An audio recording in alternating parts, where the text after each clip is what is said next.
Hi guys, my name is Kesar and welcome to my YouTube channel. Today we are talking about PMS and one symptom in particular, and that is the food and sugar cravings that we get just before our period. It's like clockwork, right? It's the week before your period and all you can do is think about food. You're feeling a little bit more hungry than usual, and the food that you tend to be craving is pizza, chocolate, fries, sweets, chips. I mean, the list can go on, but basically it's all the sugar and all the carbs.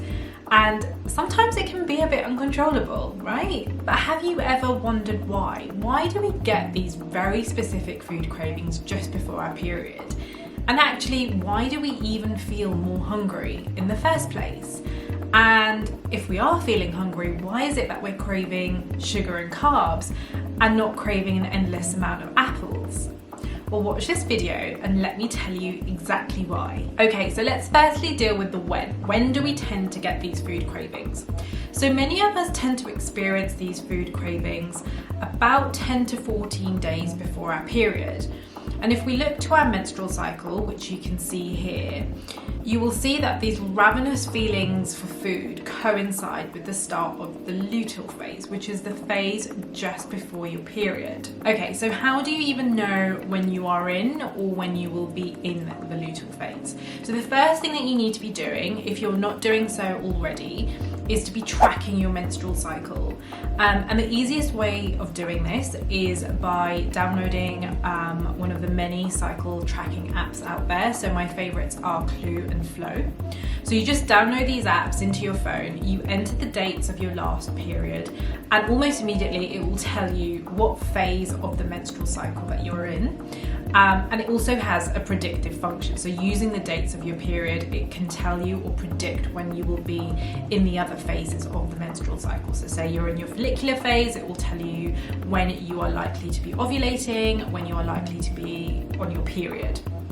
And the more data that you input into these apps, the more accurate this information will be. So that's the first thing to be doing. So now that you know when and how you can identify when you will be in the luteal phase of the menstrual cycle, the next thing I want to share with you is why is it in the luteal phase that we experience these food cravings? Well, the first thing that we should understand to help us explain the increased appetite that we have just before our period is that our metabolism changes during the menstrual cycle. So you might think that your body is a consistent calorie burning machine, burning energy and calories in the same way every single day, but this is not entirely true. And this is highlighted by Elisa Vitti in her brilliant book, In the Flow, who explains that when you're in the second half of your cycle, so the luteal phase, your body naturally burns 8 to 16% more calories compared to when you're in the first half of the cycle.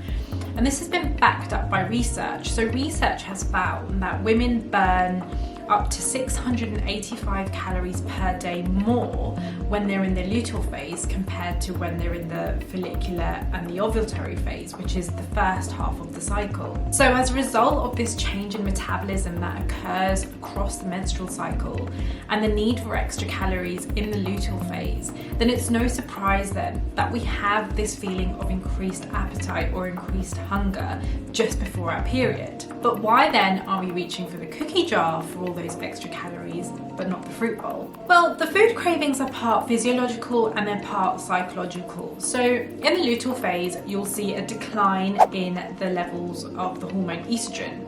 And this causes the mood boosting neurotransmitter serotonin to also decline. And this decline in serotonin results in a dip in our mood. It causes increased appetite, and it also heightens food cravings. And carbohydrates tend to be our go-to, especially refined sugars such as chocolates and sweets, because not only do they taste good, so satisfying our food cravings, but because of the high sugar content in these foods, they can provide an almost immediate boost to our moods. But the boost that we get from eating foods that are high in refined sugars is almost always very short-lived, because as I'm sure you're aware, with the sugar highs, very quickly afterwards comes the sugar crash, and this can end up making us feel worse. And this is the last thing that we need at a time when we may also be experiencing other PMS symptoms that are making us feel uncomfortable. So the key here then is to focus on consuming foods during the luteal phase which support the stability of the serotonin levels in our brain, which will in turn help to keep our cravings under control and therefore less likely to seek a quick fix from the cookie jar. And I'll talk about these foods and what we can eat in a little bit more detail in a second, because I just want to mention one more reason why we may be more susceptible to food cravings during the luteal phase. So during this phase, we actually have high concentrations of another hormone called progesterone. And according to Maisie Hill in her book Period Power, progesterone actually diminishes insulin sensitivity, making us more susceptible to blood sugar and insulin imbalances. And what this can mean is that if we're overindulging in foods such as chocolates and sweets as a result of our cravings, we're more susceptible to some pretty unpleasant crashes in energy very quickly afterwards. And what happens when we crash and have an energy slump? Well, we're more likely to go back to the cookie jar to perk us back up. And therefore, it can be very easy to enter into quite a vicious cycle of sugar highs and sugar lows. And we might be entering into this cycle without even being consciously aware. Now, I'm not saying that you should be ignoring your cravings and you should be avoiding foods like chocolates and sweets and crisps, because at the end of the day, we are our hormones. And if this is the type of food that we are intuitively craving, then we should always be listening to our bodies and enjoying these foods guilt-free. But given the diminished insulin sensitivity that I just spoke about, we should also try and focus on eating well during this phase with the aim of helping to stabilize our blood sugar levels, just so that we're not experiencing days and days of sugar highs and sugar lows and unpleasant energy slumps as a result of this increased hunger and shift in our hormones. We just want to be doing everything we can to be working in sync with this hormonal shift. Which leads me very nicely onto the final part of this video. So hopefully by now you know when you're likely to experience these food cravings and you have some understanding as to why. Why is it that you feel more hungry than usual, and why it's the carbohydrates and the sugar that you tend to be craving. But I just want to finish by sharing some tips and some self-care essentials on how you can manage these cravings and keep them, under control so they don't take over. Okay, so tip number 1, increase the amount of complex carbohydrates you're eating during the luteal phase. Complex carbohydrates are great because they still satisfy those food cravings, but they also make you feel fuller for a lot longer.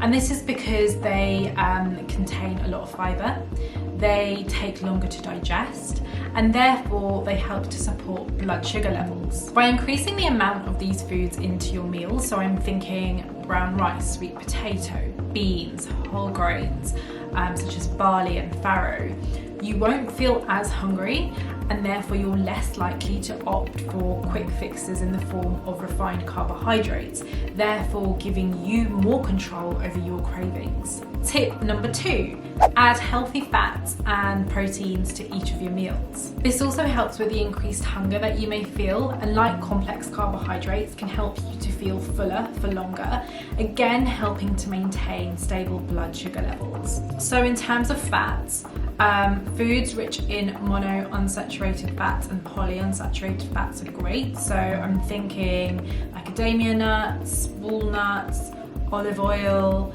avocados, pumpkin seeds. These are all great additions to your meals. And proteins that you can add more of in the luteal phase, I am thinking chicken, turkey, eggs, lentils, beans, again, all great additions. And also the other benefit actually of eating more protein at this time, or proteins like the ones I've just mentioned, is that they contain the amino acid tryptophan. So remember the declining levels of serotonin that we also experience at this time, and how it affects our mood and appetite. Well, 90 to 95% of serotonin is actually formed in our gut, where it is converted from the amino acid tryptophan. So when I'm talking about eating foods that help to stabilize serotonin levels in our brains, eating protein is key due to the presence of the amino acid tryptophan. And because serotonin is produced in the gut, it's also important to be eating probiotic fiber-rich foods. So things like onions, leeks, bean sprouts, bananas, because all of these foods support the health of our gut and the bacteria within it. Tip number 3, swap the chocolate for healthier alternatives. Sometimes we've just got to satisfy a sweet tooth, and that's absolutely fine, that's what we should be doing. But instead of reaching for the refined sugars that we can find in chocolates and sweets, why not try things like dark chocolate, smoothies, seed and nut butters. I mean, personally, I love an apple slice dipped in peanut butter, or even a piece of dark chocolate topped with peanut butter, anything with peanut butter.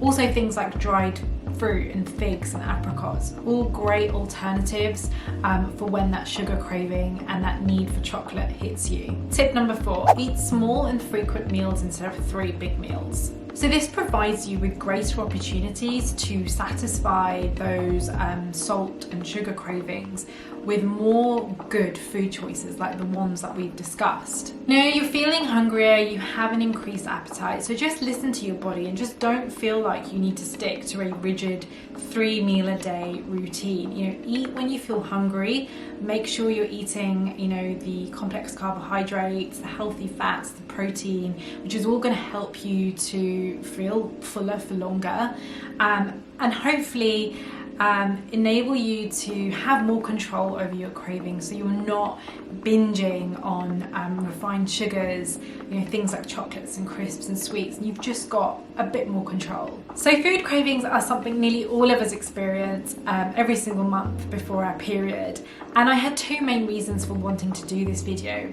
The first was to explain exactly when and why we get these cravings, and most importantly why, because quite often it feels like these cravings are happening to us, but hopefully now you understand that they are the result of this hormonal shift that we go through every single month. And the second reason was to share what I believe to be key self-care essentials to help you navigate your way through this phase, understanding that these cravings are happening because of this hormonal shift, and there is something that we can do to stabilize our blood sugar levels, to help stabilize the serotonin levels in our brain, giving you more control over your cravings. So use this information to work for you. Start by tracking your cycle by using one of the many cycle tracking apps that are out there, and then acknowledge, accept, and plan for the luteal phase and the cravings you may experience. And most of all, don't get mad at yourself for experiencing exorcism-like cravings some days. Just keep calm, carry on, and just remember you can enjoy whatever you want as long as it's in moderation. So that's it. I hope you've enjoyed this video. Please give it a thumbs up if you've enjoyed it, and let me know what you think in the comments box below. I'll be releasing another video soon relating to hormones and cycle syncing. So if this is something that you enjoy or are interested in, please press subscribe and you'll be the first to know when it's published.